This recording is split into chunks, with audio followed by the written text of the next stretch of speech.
اور وہ کسی نردوش کی ہتیا نہیں کرتے، کسی کی جان نہیں لیتے، کسی کو قتل نہیں کرتے۔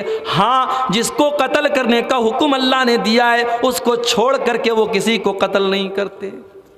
اللہ نے 3 لوگوں کو قتل کرنے کا حکم دیا ہے۔ ایک وہ جو کسی کو قتل کر دے اور اسلامی عدالت میں یہ پروف ہو جائے تو قاتل کو قصاص کے طور پہ قتل کیا جائے گا، اس کا اللہ نے حکم دیا ہے۔ اسی طریقے سے کوئی شادی شدہ مرد یا شادی شدہ عورت اگر زنا کرے تو اسلامی قانون میں یہ سزا ہے کہ اس شادی شدہ مرد یا عورت کو پتھروں سے مار مار کے ختم کر دیا جائے، یہی اس کی سزا ہے۔ یہ بھی اسلام میں قتل کرنے کا حکم دیا گیا ہے۔ اور تیسری اجازت اس موقع پر ہے جب اسلامی حکومت کے اندر کوئی مسلمان اگر مرتد ہو جائے، اسلام کو چھوڑ کر کے کوئی اور مذہب اگر چلا جائے، قبول کر لے، اور اسلامی حکومت کے اندر اگر ایسا ہو تو مرتد کی سزا بھی سزائے موت ہے۔ اسلام یہ کہتا ہے کہ آپ دھرم کے معاملے میں آزاد ہیں، آپ کسی بھی مذہب پر عمل کریں، لیکن اسلام لانے کے بعد اب دوبارہ کسی اور مذہب میں جانے کی آپ کو اجازت نہیں ہے۔ اگر اسلامی قانون اور اسلامی حکومت ہے تو ایسے انسان کی سزا سزائے موت ہے۔ اللہ کے نیک بندے کسی کو قتل نہیں کرتے، کسی نردوش کی ہتیا نہیں کرتے۔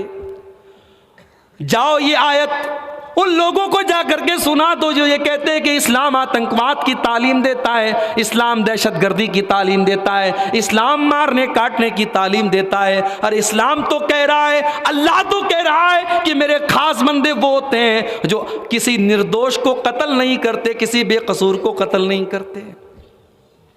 اور تیسری چیز، ولا یزنون، وہ زنا نہیں کرتے، وہ بدکاری نہیں کرتے، وہ غلط طریقے سے کسی مرد، وہ اگر مرد ہوتے ہیں تو کسی عورت کے ساتھ، اگر عورت ہوتی ہے تو کسی مرد کے ساتھ وہ سمبند قائم نہیں کرتی، وہ تعلق نہیں قائم کرتے۔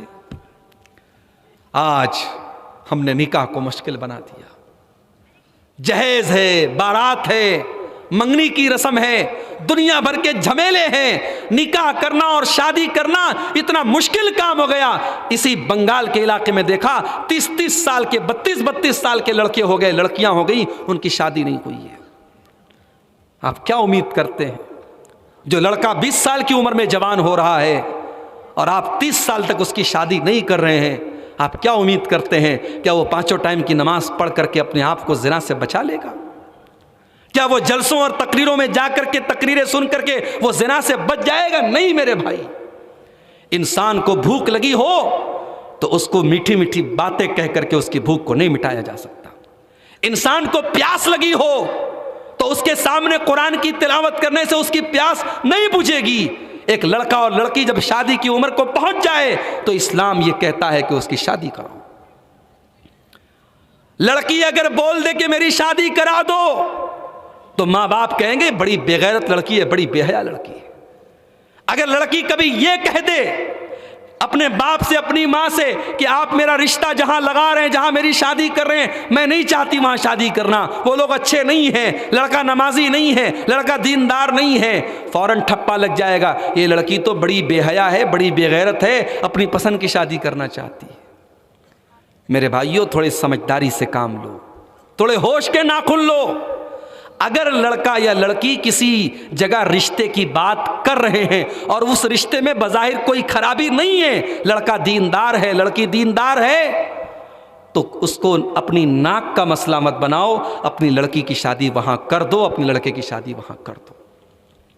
اللہ کے نبی فرماتے ہیں، اذا خطب الیکم ممن ترضون دینہ وخلقہ فزوجوہ، جب تمہارے لڑکا یا لڑکی کے لیے کسی اچھے گھر کا رشتہ آ جائے، کوئی اچھا داماد مل جائے، کوئی اچھی بہو مل جائے، تو پھر شادی کرنے میں دیر نہ کرو۔ اگر تم شادی کرنے میں دیر کرو گے، الا تفعلوا تکن فتنۃ فی الارض وفساد عریض، تو زمین کے اندر فتنہ پھیل جائے گا، فساد پھیل جائے گا، بگاڑ پھیل جائے گا۔ اور آج بگاڑ پھیل چکا ہے، آج مسلمان گھروں کی لڑکیاں آج غیر مسلموں کے ساتھ فرار ہو رہی ہیں اور اسلام کو چھوڑ کر کے دوسرے مذہب میں جا رہی ہیں۔ کیا یہ ہمارے لیے اور ہماری پوری قوم کے لیے یہ شرم کی بات نہیں ہے؟ یہ بےغیرتی کی بات نہیں ہے میرے بھائی؟ زنا کو مشکل کر دو، نکاح کو آسان کر دو۔ اسلام نے کیوں کہا عورت گھر سے پردے میں نکلے؟ اسلام نے کیوں کہا لڑکی جوان ہو جائے تو اپنے دوپٹے کو اپنے گریبان پہ رکھے؟ اسلام نے کیوں کہا کہ جب ایک غیر محرم مرد اور ایک غیر محرم عورت اگر اکیلے میں ہیں تو تیسرا شیطان ہے؟ لڑکی جوان ہو گئی، آپ کے گھر میں ٹیوشن پڑھانے والا ٹیچر آتا ہے، جوان لڑکی کو اکیلے میں بیٹھ کے ٹیوشن پڑھا رہا ہے، آپ کسی لیڈیز ٹیوشر کا انتظام کیجئے۔ قرآن پڑھانے کے لیے مولوی صاحب حافظ صاحب کو آپ نے لگایا، جوان لڑکی ہے 20-22 سال کی، مولوی صاحب آ کر کے اس کو بیٹھ کر کے قرآن پڑھا رہے ہیں، یہ نامناسب بات ہے، غلط بات ہے۔ یہ آپ نے اپنی لڑکی کو جب وہ 8 سال کی تھی، 10 سال کی تھی، چھوٹی تھی، تب آپ نے کیوں نہیں قرآن پڑھایا؟ اور اگر آج وہ بالغ ہو چکی ہے، جوان ہو چکی ہے، تو اس کو قرآن پڑھانے کے لیے یا تو آپ کسی لیڈیز ٹیچر کا انتظام کیجئے، یا پھر اگر مجبوری ہے کوئی مرد پڑھا رہا ہے تو وہاں پر آپ خود بیٹھ کر کے نگرانی کیجئے۔ اگر وہ مولوی اور وہ عالم اور وہ حافظ آپ کی جوان لڑکی کو بیٹھ کر کے قرآن پڑھا رہا ہے تو تیسرا وہاں پہ شیطان موجود ہے۔ یہ میں نہیں کہہ رہا ہوں، اللہ کے نبی کی حدیث ہے، لا یخلون رجل بامرأۃ الا وثالثہما الشیطان، جب کوئی مرد کسی عورت کے ساتھ اکیلا ہوتا ہے تو تیسرا وہاں پہ شیطان ضرور ہوتا ہے۔ مرد بہت بڑا نیک اور پرہیزگار ہے اور لڑکی بڑی نیک اور پرہیزگار ہے، لیکن اگر وہ مرد ہے اور وہ عورت ہے تو تیسرا وہاں پر شیطان ہے۔ یہ اسلام نے تعلیم دی ہے۔ ہمارے یہاں جیجا آتا ہے، سالی کو بٹھا کر کے بائک پر کلیاچک گھمانے لے کے جاتا ہے، مالدہ گھمانے لے کے جاتا ہے، مارکیٹ دکھانے لے کے جاتا ہے۔ کس نے یہ حق دیا کہ جیجا کے ساتھ سالی بیٹھ کر کے گھومنے جائے؟ آپ کو معلوم ہونا چاہیے کہ جیجا اور سالی ایک دوسرے کے لیے غیر محرم ہیں، اور غیر محرم کے سے پردہ کرنے کا حکم ہے، اس سے دور رہنے کا حکم ہے۔ یہاں بائک پہ چپک کر کے بیٹھ کے جا رہی ہے اور بغیرت باپ اجازت دے رہا ہے، دیور اپنی بھابھی کو بائک پر بٹھا کر کے گھما رہا ہے اور بغیرت شوہر اجازت دے رہا ہے۔ اللہ کے نبی نے فرمایا کہ 3 لوگوں کے لیے جنت حرام ہے۔ 3 لوگ ایسے ہیں جن کے لیے جنت حرام ہے۔ نمبر 1، مدمن الخمری، جو شراب کا عادی ہو، جو شراب کا جس کو لت لگ جائے، جو شرابی ہو جائے، پیکڑ ہو جائے، وہ جنت میں نہیں جائے گا، جنت حرام ہے اس کے لیے۔ والعاق، اور رشتوں کو توڑنے والا، رشتوں کو کاٹنے والا، اپنے ماں باپ سے رشتہ توڑنے والا، اپنے بھائی بہن سے رشتہ توڑنے والا، اس کے لیے بھی جنت حرام ہے۔ اور تیسرا انسان، والدیوس الذی یقر فی اہلہ الخبث، وہ بغیرت انسان جو اپنے گھر میں اپنی بیوی کو، اپنی بہن کو، اپنی بیٹی کو بے حیائی اور بے غیرتی کا کام کرتے ہوئے دیکھے اور اس کے ماتھے پر کوئی بل نہ پڑے، وہ اپنے گھر میں بے غیرتی کو برداشت کرے، اس دیوس اور بے غیرت کے لیے بھی اللہ نے جنت کو حرام قرار دے دیا۔ تو اللہ نے کہا کہ میرے خاص بندے زنا نہیں کرتے، اور اسی لیے اللہ نے قرآن میں یہ نہیں کہا زنا مت کرو، اللہ نے کہا ولا تقربوا الزنا، زنا کے قریب بھی مت جاؤ۔ عورت بے پردہ ہوگی تو یہ زنا کے قریب جانا ہے۔ اگر گھر کے اندر محرم اور غیر محرم کا فرق نہیں ہے تو یہ زنا کے قریب جانا ہے۔ اگر شادی میں لیٹ کریں گے یہ زنا کے قریب جانا ہے۔ اگر لڑکا یا لڑکی بیٹھ کر کے بے حیائی کی چیز دیکھیں گے تو یہ زنا کے قریب جانا ہے۔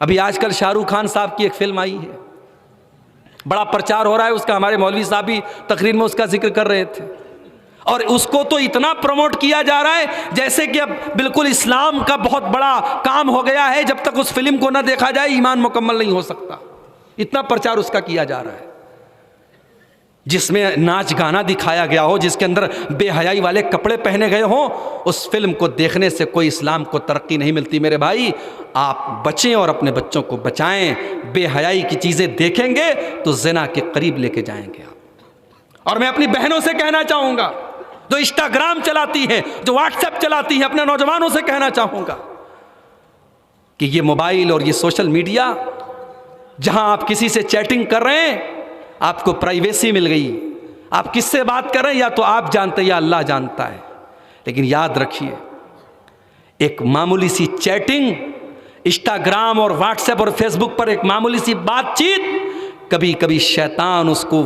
زناکاری اور بدکاری تک لے کے چلا جاتا ہے۔ اس لیے میں اپنی بہنوں سے کہنا چاہوں گا خبردار، تمہیں اللہ نے بہت قیمتی بنایا ہے، اپنی قیمت کو برباد مت ہونے دینا، کسی ظالم بھیڑیے کو اپنے ان باکس تک پہنچنے مت دینا، کسی سے چیٹنگ کر کے اس کو موقع مت دینا کہ وہ تمہارے گریبان تک اس کا ہاتھ پہنچے، تمہاری عزت تک اس کا ہاتھ پہنچے۔ اور اپنے نوجوانوں سے کہنا چاہوں گا، جو فیس بک پر تم بہن بنا لیتے ہو نا، وہ میری فلاں بہن ہے فلاں بہن ہے، یہ بہن سب ڈھکوسلا ہے۔ دنیا میں بس ایک ہی بہن ہوتی ہے، سگی بہن۔ سگی بہن جو ہوتی ہے بس وہی آپ کی بہن ہے۔ فیس بک اور واٹس ایپ پر اور یہ سوشل میڈیا پر جس کو آپ بہن بناتے وہ بہن نہیں ہے آپ کی، اس کو بہن بنانے کا چکر چھوڑ دو۔ اللہ کے خاص بندے زنا کے قریب بھی نہیں جاتے۔ تو یہ 8 چیزیں ہو گئیں، شرک نہیں کرتے، قتل نہیں کرتے، زنا نہیں کرتے۔ وَمَن يَفْعَلْ ذَلِكَ يَلْقَ أَثَامًا، جو شرک کرے گا، جو قتل کرے گا، جو زنا کرے گا، وہ بہت بڑا گناہ کرے گا، بہت بڑے گناہ میں پڑ جائے گا۔ يُضَاعَفْ لَهُ الْعَذَابُ يَوْمَ الْقِيَامَةِ وَيَخْلُدْ فِيهِ مُهَانًا، اللہ نے فرمایا اس کو ڈبل عذاب دیا جائے گا اور وہ جہنم میں ہمیشہ رہے گا۔ جو شرک کرے گا، جو قتل کرے گا، جو زنا کرے گا، یہ 3 بڑے بڑے گناہ ہیں۔ اللہ کے نبی سے پوچھا گیا سب سے بڑا گناہ کیا ہے؟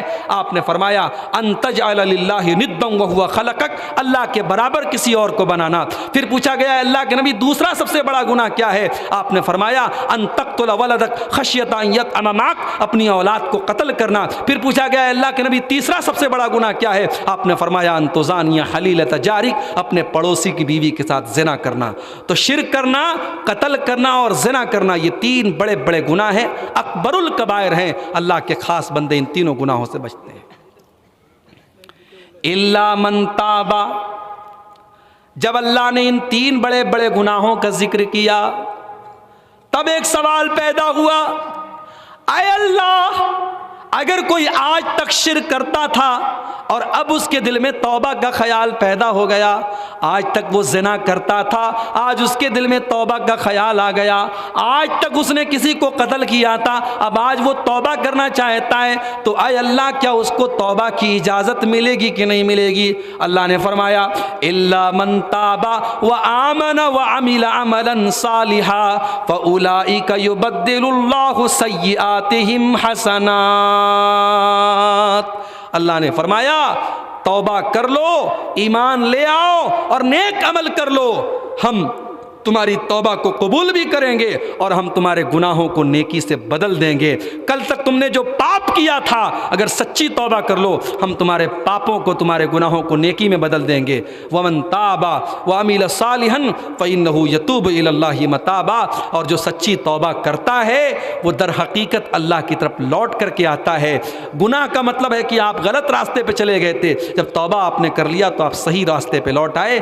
یہاں پہ اللہ نے ہمیں اور آپ کو توبہ کرنے کی ترغیب دلائی ہے کہ اگر ہم سے کوئی پاپ ہو گیا، زنا ہو گیا، قتل ہو گیا، چوری ہو گئی، تو ہم جلدی سے توبہ کر لیں۔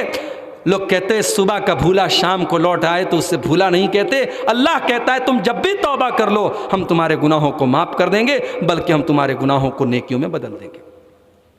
8 چیزیں ہو گئی، اب 4 چیزیں اور بچی ہیں اور 12:15 ہو رہے ہیں، بس 5-10 منٹ اور بیان کر کے بات ختم کر لوں۔ والذین لا یشہدون الزور، اور اللہ کے خاص بندوں کی نویں پہچان یہ ہے کہ وہ غلط چیزوں میں شامل نہیں ہوتے، وہ گندی چیزوں میں شامل نہیں ہوتے۔ آج کے دور کے حساب سے ہم کہہ سکتے ہیں وہ ناچ گانے میں نہیں جاتے، وہ نیو ایئر کی پارٹی میں نہیں جاتے، وہ کسی گندی جگہ پر نہیں جاتے، حرام جگہوں پر وہ نہیں جاتے۔ لا یشہدون الزور۔ پٹھان فلم دیکھ کر کے لوگ پرچار کر رہے ہیں۔ فلم دیکھنا کوئی ایمان کا کام نہیں، کوئی اسلام کا کام نہیں ہے۔ ایک فلم آئی تھی اللہ کے نبی کی زندگی کے اوپر، دا میسج کے نام سے، ہم سے لوگوں نے مسئلہ پوچھا کرناٹک میں مولانا صاحب رمضان میں یہ فلم لوگ موبائل پر بہت دیکھتے ہیں۔ میں نے کہا فلم ہوتی ہے، اور نبی کے زندگی پر اور صحابہ کی زندگی پر جو فلم بنی ہے اس میں تو اور خطرہ ہے اس بات کا کہ اس میں آپ نے حضرت بلال کو دیکھا ہے۔ اب جب حضرت بلال کا نام لیا جائے گا آپ کے ذہن میں فوراً فلم کے اندر جو بلال تھے وہ بلال آپ کے ذہن میں آئیں گے۔ میں نے کہا صحابہ کے نام پر اور نبیوں کے نام پر جو فلمیں بنائی گئی ہیں، خبردار ان فلموں کو تو اور نہیں دیکھنا چاہیے۔ تو اللہ کے خاص بندے بیہودہ چیزوں میں شامل نہیں ہوتے۔ فلمیں نہیں دیکھتے، ناچ گانے میں شامل نہیں ہوتے، بے حیائی کے کام میں شامل نہیں ہوتے۔ وَإِذَا مَرُّوا بِاللَّغْوِ مَرُّوا كِرَامًا، اور ان کی 10ویں پہچان، اگر وہ کسی بیہودہ چیز کے پاس سے، کسی لغو چیز کے پاس سے گزرتے ہیں تو شرافت سے گزر جاتے ہیں۔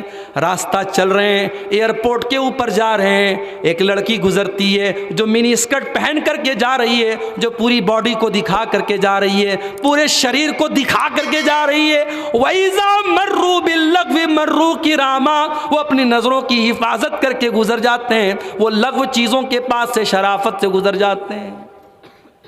آپ یہ مت کہیے کہ زمانہ بہت خراب ہے، مولوی صاحب اپنی نظروں کی حفاظت کیسے کریں؟ اللہ نے آپ کو کنٹرول کرنے کا بھی طریقہ بتایا ہے، آپ آگے بڑھ جائیے، آپ اپنی نظروں کو جھکا کر کے گزر جائیے، ضروری تھوڑی ہے کہ آپ گھور گھور کر کے اس کو دیکھیں۔ وَإِذَا مَرُّوا بِاللَّغْوِ مَرُّوا كِرَامًا، اللہ کے خاص بندے جب کسی لغو چیز کے پاس سے گزرتے ہیں تو شرافت سے گزر جاتے ہیں۔ ایک مرتبہ اللہ کے نبی اعتکاف میں بیٹھے ہوئے تھے، رمضان کا مہینہ ہے، اعتکاف میں بیٹھے ہوئے ہیں، آپ کی بیوی حضرت صفیہ آپ سے ملنے کے لیے آتی ہیں، اللہ کے نبی اپنی بیوی سے بات چیت کر رہے ہیں، اس کے بعد آپ اپنی بیوی کو مسجد کے دروازے تک چھوڑنے کے لیے آتے ہیں، اور وہاں سے 2 صحابی گزر رہے ہیں، اللہ کے پیارے نبی نے دونوں صحابی کو بلایا، ادھر آؤ۔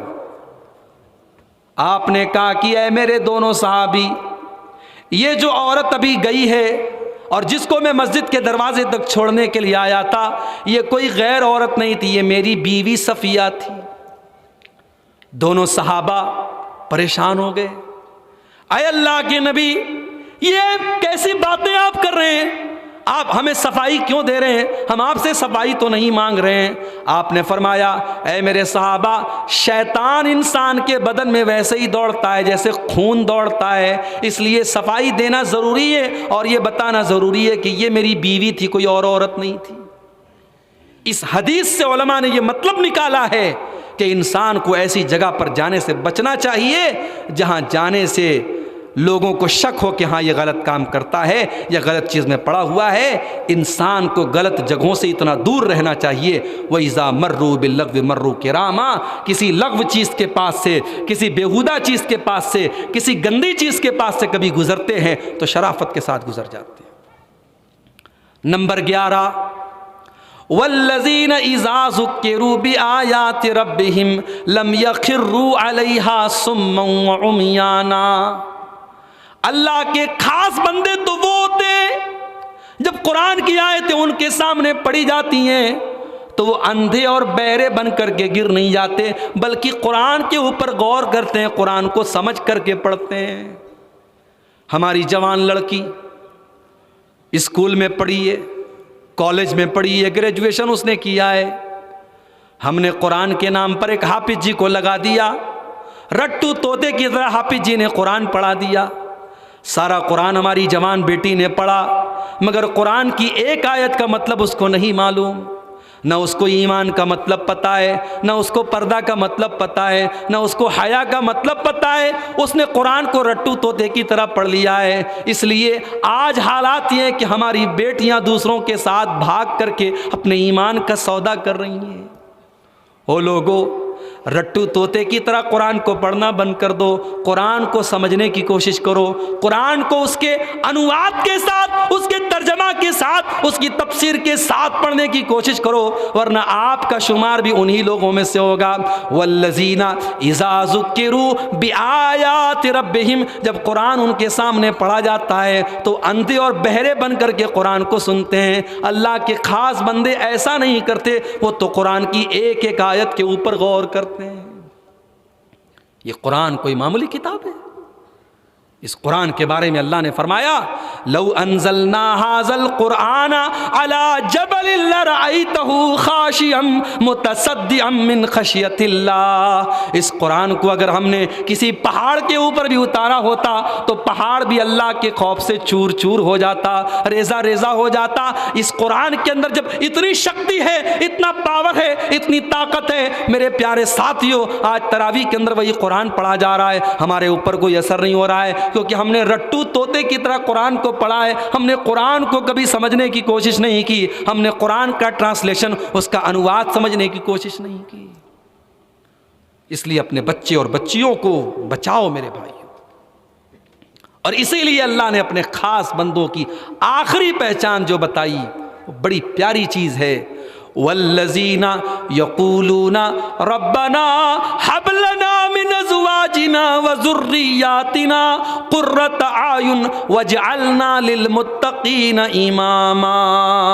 اللہ نے فرمایا میرے خاص بندوں کی 12ویں پہچان یہ ہے، ان کی آخری پہچان یہ ہے کہ جب بھی وہ دعا کے لیے ہاتھ اٹھاتے ہیں تو اپنے پریوار کے لیے ضرور دعا کرتے ہیں، اپنے بیوی بچوں کے لیے ضرور دعا کرتے ہیں، اور یہ دعا کرتے ہیں ربنا ھب لنا من ازواجنا وذریاتنا قرۃ اعین. اے ہمارے پروردگار ہماری بیوی کو ہماری آنکھوں کی ٹھنڈک بنا دے، ہمارے بچوں کو ہماری آنکھوں کی ٹھنڈک بنا دے. وجعلنا للمتقین اماما، اور اے اللہ تو ہمیں متقیوں کا امام بنا دے.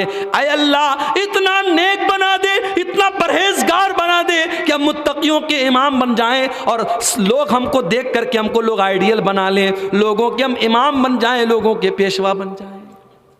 اپنے پریوار اور اپنے بچوں کے لیے دعا کیا کرو میرے بھائی.